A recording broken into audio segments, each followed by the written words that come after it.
All right, we are back. Great to have you here. Super Bowl 57 is coming up on Sunday. As we see video of my main man, Adoree Jackson, top cornerback, of course, for the New York Giants, who finally got back to the playoffs, beat the Minnesota Vikings, and then ran into a bit of a buzzsaw with the Philadelphia Eagles. I see. Adoree, it's Craig and Greg and Cody. Good morning. How you doing, pal? I'm doing well. How you doing this morning? Great. How are y'all doing? First and foremost, the guys were telling me that you were on camera while I was doing the Western Conference rankings there, and you were laughing at me. You don't agree? Nah, I just totally forgot about the Warriors. When you kept saying the number one team, I'm trying to think who is the number one team, and when you said the Warriors, I'm like, okay. So it just threw me off because that was not even a thought of mine. See, that's wait, sneak up exactly. Not a thought. So you agree with that? Man, I haven't been watching basketball this season at all. I'm not gonna lie. I just look at the highlights at this point. Okay, that's fair. I haven't seen who's been real good, but I did see that KD trade, last night, and that's crazy. That is crazy going out to Phoenix. That's all you need to see. We'll talk a little football with you, Adoree. Listen, you know the Eagles better than anybody.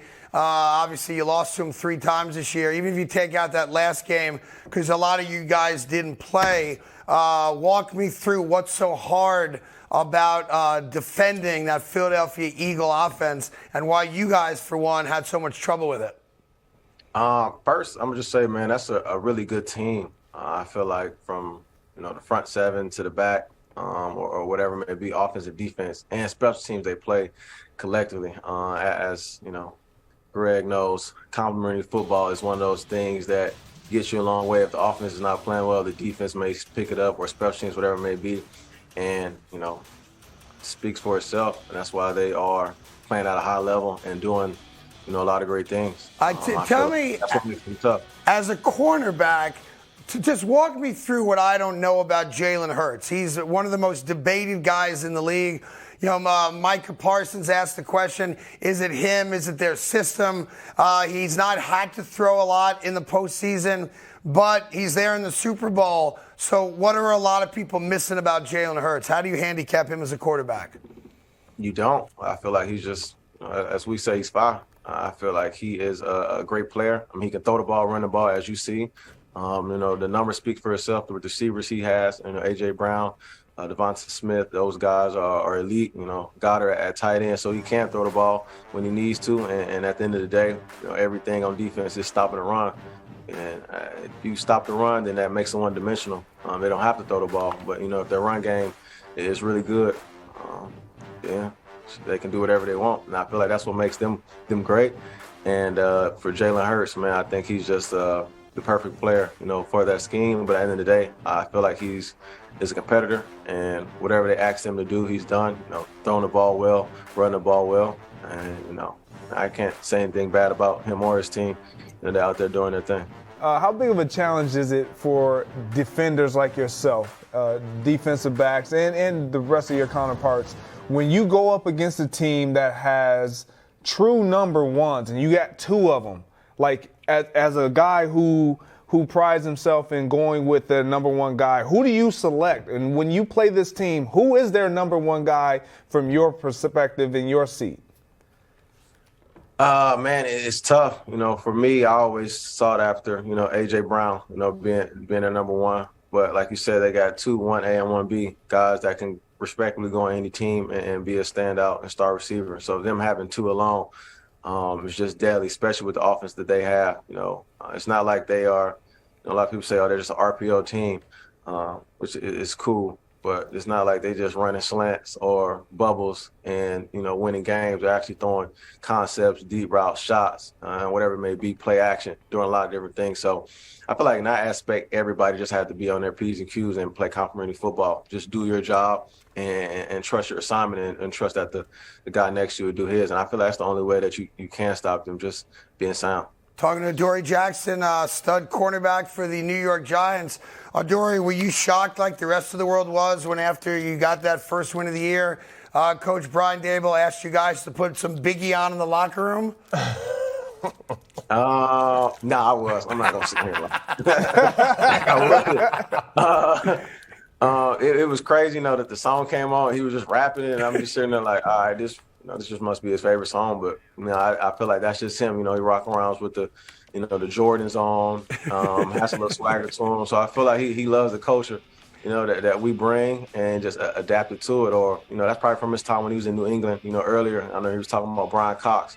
Which is from where I grew up at. So I know that the swagger and the culture that he has, and he, probably just rubbed off, on him. And, that's just what it is. Being around a lot of players, a lot of different players, and see different things, you gravitate towards your players and what they like. And I also feel like that's why, that makes him a great coach. Before we let you go, we appreciate your time this morning. I want to ask you about your quarterback. Obviously, the Giants have to make a decision. Seems very obvious to me that Danny Jones is going to be the Giants quarterback. It's the best spot for him, and you had success. I know he only threw 15 touchdown passes, but he was much better than he's been earlier in his career, and I give Daboll a lot of credit for that, plus, of course, the hard work that Danny put in. But just walk us through, as a veteran now, what you saw out of Danny Jones that was different this year compared to the last couple of years. I'm not going to lie, man. I always felt like, DJ has been that guy, the work that he comes in every day. A silent assassin, as we like to call him, doesn't really say much, just comes in to work.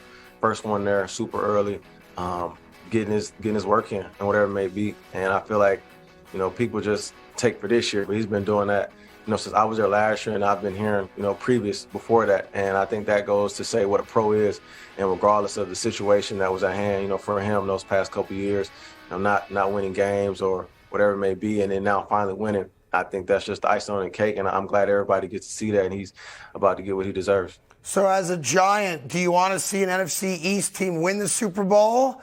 That'll tick off Giant fans. Or would you rather see Kansas City blow Philly out so at least you can say, all right, good. Somebody got Philly back for us. Who do you like in the game?